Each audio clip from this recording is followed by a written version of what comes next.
Hello students, आज की class में हम लोग समीकरण युग्म को हल करने की बीजगणितीय विधि पढ़ेंगे, यानी algebraic method to solve system of linear equations. तो इसमें हम लोग सबसे पहले प्रतिस्थापन विधि पढ़ेंगे, अर्थात सब्स्टिट्यूशन मेथड। तो आइए शुरू करते हैं, एक उदाहरण से देखते हैं। तो क्वेश्चन है 2x + 3y = 13, ये पहला समीकरण है, और 5x - 2y = 4, ये दूसरा समीकरण है। अब हम क्या करेंगे कि एक समीकरण से एक चर राशि का मान निकालकर दूसरी चर समीकरण में रखेंगे। तो देखते हैं इसमें हम करेंगे क्या।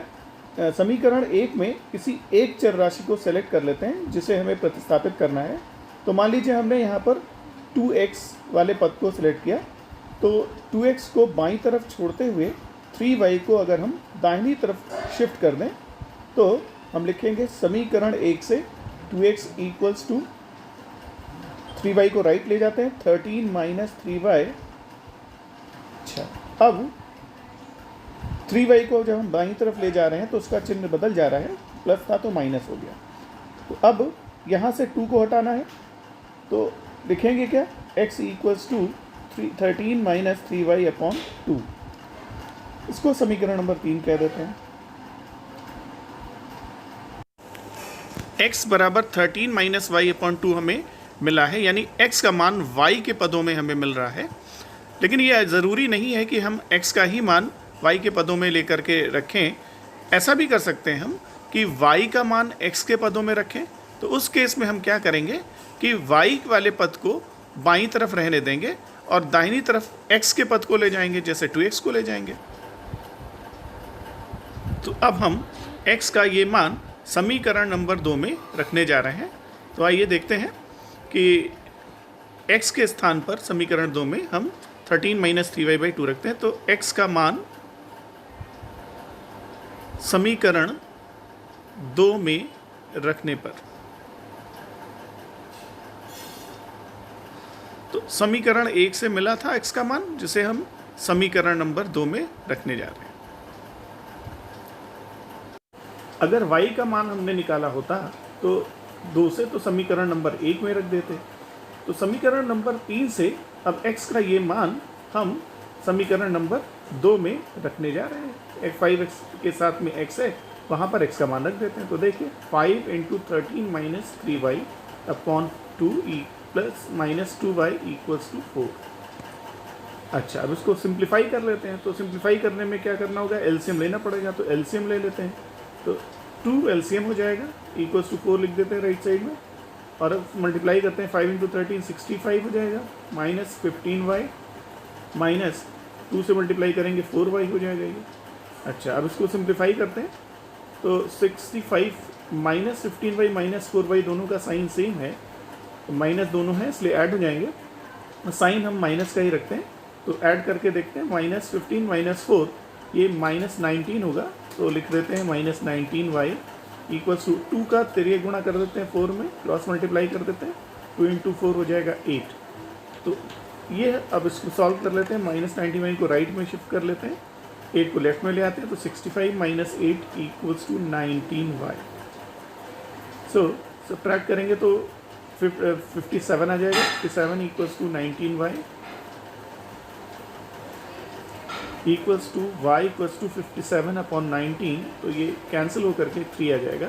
तो y का मान हमें 3 मिल गया। तो अब हमें y का मान मिल गया। अब x का मान निकालना है। तो फिर से देख लेते हैं। हमने x का मान समीकरण 1 से 13 - 3y/2 निकाला था, और फिर समीकरण नंबर 2 में ये मान रख करके इस तरह से सॉल्व करते चले आए, और फिर हमने देखा हमें y का मान यहाँ से 3 मिल गया।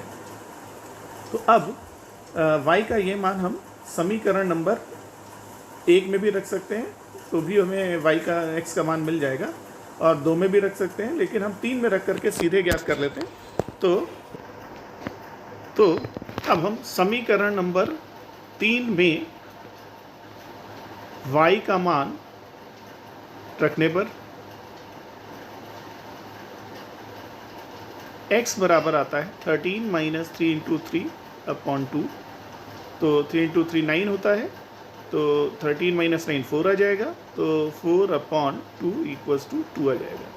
x बराबर 2 और y बराबर 3। ये हमें इसका हल मिल गया। तो इस तरह से हम लोगों ने प्रतिस्थापन विधि द्वारा इसको समीकरण को हल कर लिया, लेकिन x equals to 2 sorry y equals to 3 है, तो ये इसका सोल्यूशन हो गया।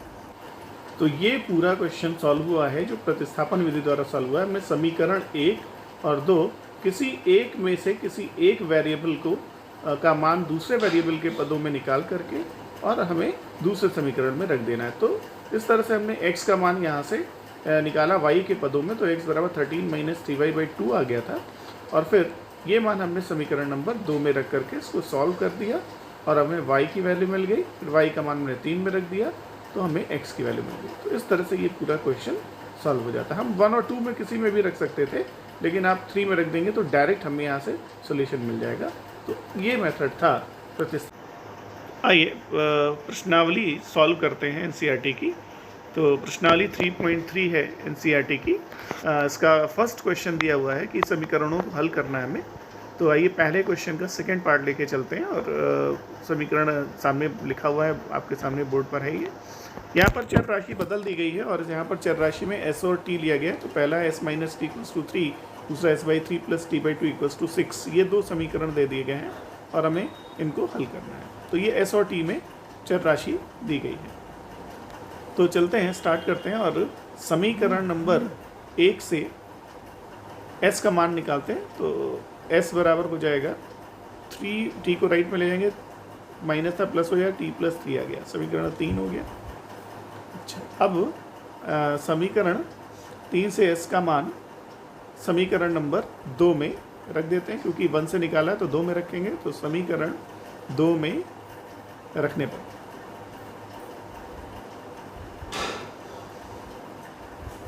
अब हो जाएगा ये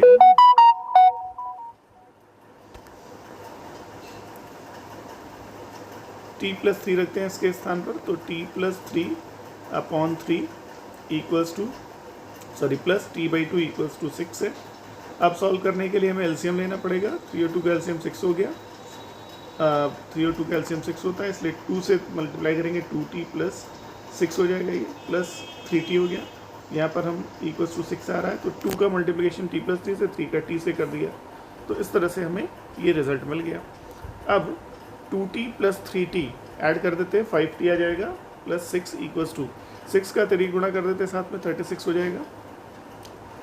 तो अब 5t equals to 36 minus 6 equals to 30 आ जाएगा। तो t इक्वल्स टू आ जाएगा 30/5 यानी 6। तो इस तरह से हमें t का मान मिल जाता है। अच्छा, अब t का ये मान समीकरण 3 में डायरेक्ट रख देते हैं। तो समीकरण 3 से s बराबर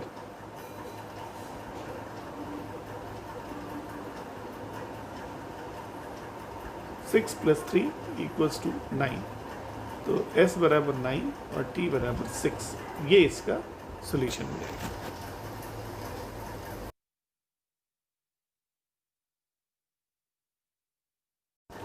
तो अब इसका क्वेश्चन नंबर 1 का फोर्थ पार्ट ले लेते हैं।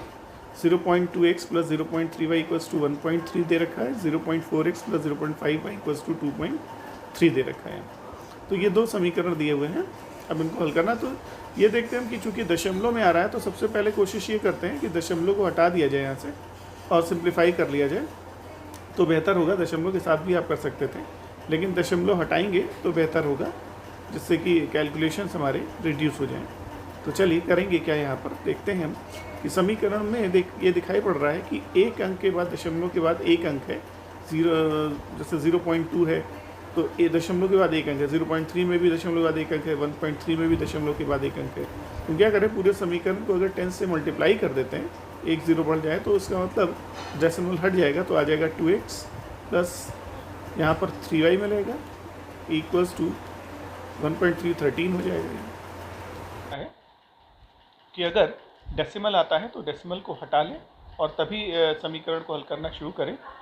वैसे दशमलव हटाए बिना भी सॉल्व हो जाता है, लेकिन अगर दशमलव हटा लेंगे तो क्वेश्चन आसानी से सॉल्व हो जाएगा, कैलकुलेशन कम होगी।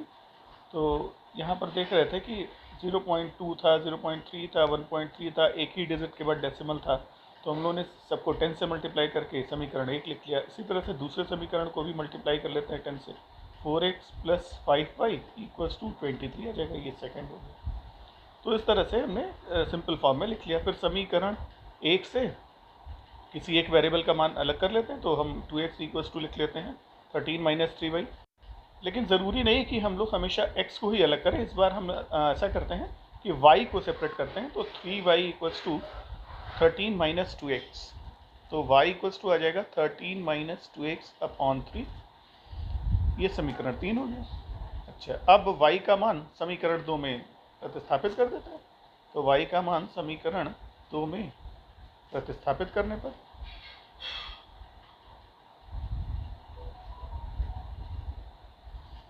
तो रख देते हैं जहाँ जहाँ y है, तो 4x प्लस 5 ब्रैकेट में आएगा 13 minus 2x upon 3 equals to 23। अब बस इसको सरल कर लेना। अब सरल करने के लिए हम लोग क्या कर सकते हैं कि पूरे में एलसीएम ले लेते हैं। बाईं तरफ 3 आएगा, 4 3 12x प्लस मल्टीप्लाई कर देते हैं ब्रैकेट ओपन करके, तो ये मिलेगा और फिर 23 आता है। तो अब 12x माइनस 10x 2x हो जाएगा, प्लस 65 रहेगा, 3 से गुणा कर लेते हैं तो 69 आ जाएगा। अब 65 को राइट में ले जाते हैं तो साइन चेंज हो जाएगा, 69 माइनस 65।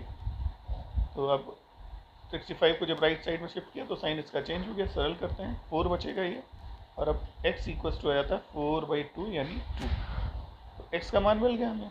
अब x का मान हम किसी भी एक समीकरण में रख सकते हैं, 1 2 या 3 में। 3 में सीधे रख देते हैं, तो x का मान समीकरण 3 में रखने पर तो y आएगा y equals to 13 minus 3 into 2 into 2 upon 3। तो ये आ गया 13 माइनस 4 अपॉन 3 यानी 9 upon 3 that is 3। x equals to 2 and y equals to 3, ये इसका उत्तर हो गया। तो इस तरह से ये प्रश्न हल हो जाता है। तो ऐसे प्रश्नों में ध्यान रखना होगा कि दशमलव आता है तो आप दशमलव को हटा लीजिए और फिर उसके बाद सरल करके तब समीकरण को सॉल्व करें। अब इसका फिफ्थ पार्ट करते हैं फर्स्ट का। तो समीकरण दिया √2x plus √3y equals to 0, √3x minus √8y equals to 0। इस बार वो रेशनल कोफिशिएंट्स हैं, तो देखते हैं इसमें समीकरण 1 से √3y equals to minus √2x हो जाएगा, y equals to minus √2 upon √3y हो जाएगा। समीकरण 3 आ गया। अब ये मान समीकरण 2 में रख देते हैं, प्रतिस्थापित कर देते हैं। तो समीकरण 2 से अब मान रखते हैं √3x minus √8 into minus √2 upon √3x equals to 0। So सरल कर देते हैं, एलसीएम ले लेते हैं, √2 आ जाएगा, √3 एलसीएम आएगा, √3 इंटू 3 3 हो जाएगा, 3x माइनस, और अगर इसको सॉल्व करें तो 8 इंटू 2 16 होता है, तो √16 आता है 4, तो माइनस प्लस 4 आ जाएगा, ये माइनस माइनस प्लस हो जाएगा। तो आ गया 7x इक्वल्स टू √3 इंटू 0, तो 0 आ जाएगा। तो x इक्वल्स टू आएगा यहाँ से 0/7 यानी 0। तो इस तरह से हमें x का मान मिल गया 0। अब इस x का मान समीकरण 3 में रख देते हैं। तो समीकरण 3 से y equals to minus √2 upon √3 into 0, तो ये भी 0 आ जाएगा। तो y इक्वल्स टू 0 और x इक्वल्स टू 0, ये इसका सोल्यूशन हो गया।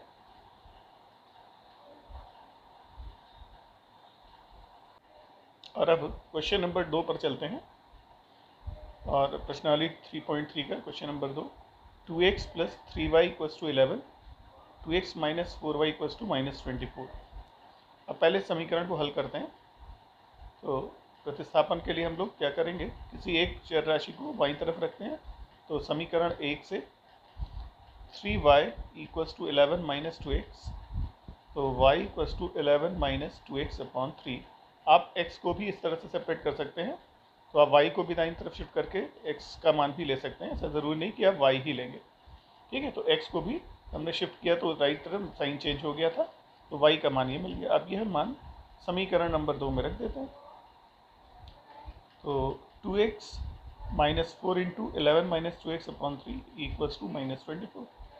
सरल करते हैं, एलसीएम ले लेते हैं। पहले 3 आएगा, 6x माइनस ब्रैकेट ओपन होगा तो 44 हो जाएगा, ये माइनस माइनस प्लस हो जाएगा, ये क्योंकि ब्रैकेट ओपन होने पर मल्टीप्लिकेशन में साइन चेंज हो जाएगा, तो माइनस माइनस प्लस, ये आ जाएगा 8x इक्वल्स टू -24।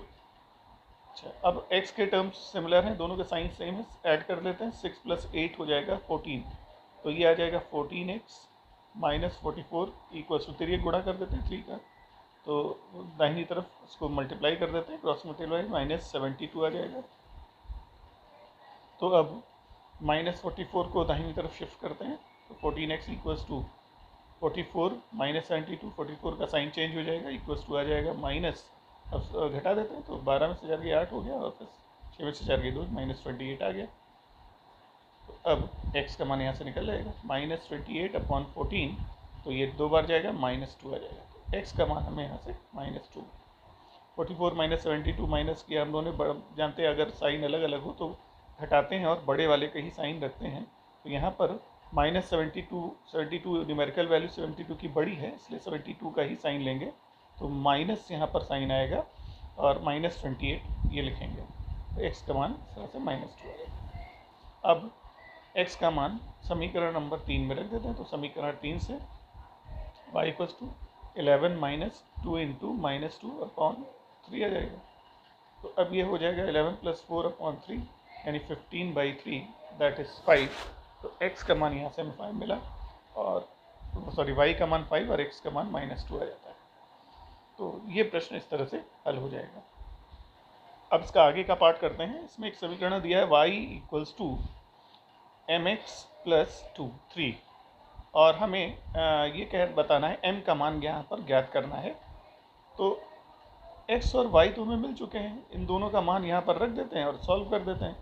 x के स्थान पर हम y के स्थान पर 5, x के स्थान पर -2 रख दिया और सॉल्व करते हैं, तो 3 को इधर ले आएंगे, तो 5 - 3 इक्वल्स टू -2m हो जाता है, तो ये हो गया 2 इक्वल्स टू -2m, तो m की वैल्यू यहाँ से मिल जाएगी, m इक्वल्स टू आएगा 2/-2, दैट इज़ -1, तो m की वैल्यू इस तरह से हम लोगों ने सॉल्व कर लिया, m की वैल्यू -1 आ गई।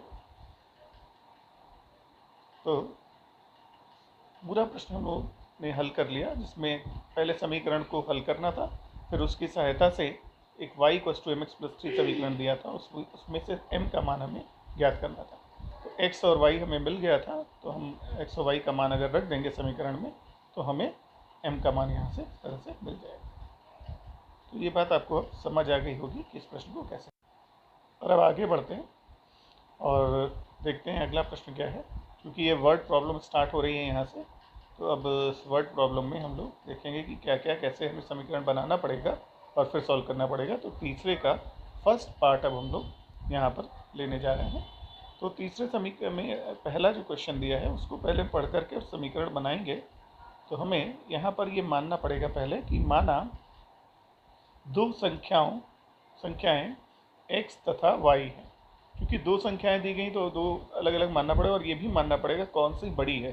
तो हम मान लेते हैं x > y है, कोई ना कोई संख्या तो बड़ी होगी, तो हम मान लेते हैं x बड़ी है, तो x > y आ जाता है।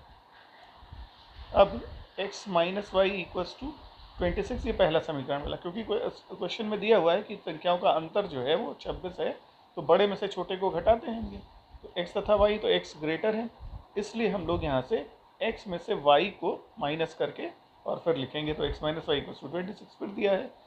जो बड़ी संख्या है वो 3 गुना है छोटी की संख्या के, मतलब x इक्वल्स टू 3y, तो इस तरह से दूसरा समीकरण बन जाएगा। अब यहाँ पर प्रतिस्थापन करने के लिए हमें समीकरण 1 की आवश्यकता नहीं है, क्योंकि समीकरण 2 में ऑलरेडी आपको x इक्वल्स टू 3y अलग करके ही दिया हुआ है। तो हम क्या करें, तो पहले से इन्होंने x इक्वल्स टू 3y दे रखा। आप समीकरण 1 से भी x का मान y निकाल करके या y का मान निकाल के 2 में भी रख सकते हैं, लेकिन हम यहाँ पर जब x इक्वल्स टू 3y पहले से ही दिया हुआ है, तो क्यों फिर हम समीकरण 1 से मान निकालें। तो हम लिखते हैं समीकरण 2 से x का मान समीकरण 1 में रखने पर, यानी प्रतिस्थापन हम करने जा रहे हैं, लेकिन इस बार 2 से 1 में कर देते हैं, कोई दिक्कत नहीं है इसमें। आप किसी समीकरण से किसी भी दूसरे समीकरण में कर सकते हैं। तो अब ये रखते हैं, तो देखते हैं क्या मिलेगा। 3y - y इक्वल्स टू 26, तो आ गया 2y इक्वल्स टू 26, तो y इक्वल्स टू आ जाएगा 26/2 यानी 30। तो हमें एक संख्या y का मान मिल गया। y का मान रखते हैं समीकरण 2 में, तो x बराबर 3 × 13, तो यह आ गया 39, तो संख्याएं 13 तथा 39 है, या 39 तथा 13 है, दोनों तरह से आंसर लिखा जा सकता है। तो इस तरह से ये वर्ड प्रॉब्लम इजीली सॉल्व होगी। तो इस तरह से हम लोगों ने ये वर्ड प्रॉब्लम सॉल्व कर ली है। अब इसका तीसरे क्वेश्चन का सेकंड पार्ट करते हैं, वो भी एक वर्ड प्रॉब्लम है और उससे भी हमें पहले समीकरण बनाना पड़ेगा और फिर उसके बाद समीकरण को प्रतिस्थापन विधि द्वारा हल करना पड़ेगा। ठीक है, तो चलिए सेकंड वाला प्रश्न यहाँ पर लेते हैं और देखते हैं कि कैसे इसको हल किया जाएगा।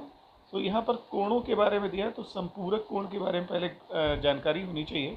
तो संपूरक कोण क्या होते हैं? ऐसे दो कोण जिनका योग 180 डिग्री होता है, उनको हम संपूरक कोण कहते हैं। ये जानकारी होगी तभी इस प्रश्न को हम लोग हल कर पाएंगे। तो आइए चलते हैं, प्रश्न को हल करते हैं। माना कि दो कोण जो हमें दिए गए संपूरक कोण मान लेते हैं। माना संपूरक कोण x तथा y है। मान लिया हमने दोनों कोणों को, एक को x मान लिया, एक को y, फिर तथा x को ग्रेटर देन y मान लेते हैं। फिर से भाई दो कोण है, तो अगर दोनों बराबर नहीं तो एक बड़ा एक छोटा होगा, तो मान लेते हैं x बड़ा है तो x ग्रेटर देन y हो गया। अब चूंकि यहाँ पे दिया हुआ है कि दो संपूर्ण कोणों में बड़ा कोण छोटे से 18 डिग्री अधिक है, तो x बराबर y प्लस 18 मान लेते हैं। यहाँ पर डिग्री नहीं लिख रहे हैं हम, सीधे x equals to y plus 18, क्योंकि बड़ा वाला कोण छोटे वाले कोण से 18 डिग्री अधिक है और x को हम लोगों ने बड़ा एंगल माना था, इसलिए हमने लिखा x equals to y plus 18। अच्छा, एक समीकरण तो बन गया। अब दूसरा समीकरण संपूरक कोणों की परिभाषा से बनाना पड़ेगा, क्योंकि इसमें और कुछ नहीं दिया गया है, दूसरी कंडीशन। तो अब हम ये पता है कि दो संपूरक कोणों का योग 180 डिग्री होता है, तो हम क्या करेंगे, अब दूसरा समीकरण बना लेते हैं कि x ग्रेटर देन y हो तो भी x plus y equals to 180 degree, तो 180 लिख लेते हैं यहाँ पर। ये दूसरा समीकरण बन गया। बस अब इसको हल करना है, तो बहुत आसानी से हम लोग कर सकते हैं।